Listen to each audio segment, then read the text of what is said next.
রাত প্রায় ১১টা। শহরের স্টেশন প্রায় ফাঁকা। দিনের কোলাহল শেষ, শুধু হালকা বাতাস আর দূরের ট্রেনের হুইসেলের শব্দ। আরিফ নামের এক যুবক তাড়াহুড়ো করে স্টেশনে ঢুকল। সে তার গ্রামের বাড়িতে যাচ্ছিল অনেক দিন পর। আজই ছিল শেষ ট্রেন। ট্রেনটা প্রায় ছাড়তে যাচ্ছে। আরিফ দৌড়ে উঠে পড়ল শেষ বগিতে। বগিটা অদ্ভুতভাবে ফাঁকা। শুধু এক কোণায় বসে আছেন এক বৃদ্ধ লোক। সাদা দাড়ি, পুরনো কাপড়, আর চোখে যেন গভীর রহস্য। আরিফ বসে একটু হাঁপ ছাড়ল।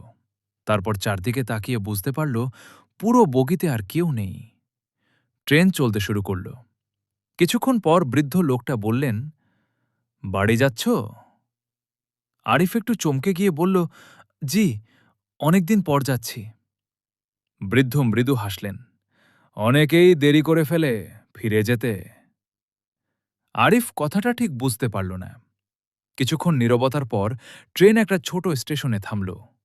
কিন্তু অদ্ভুত ব্যাপার, কেউ উঠল না, কেউ নামল না।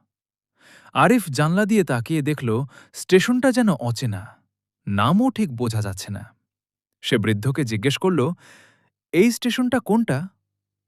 বৃদ্ধ ধীরে বললেন, এটা এমন একটা জায়গা যেখানে সবাই একবার করে থামে। আরিফ একটু অস্বস্তি বোধ করল।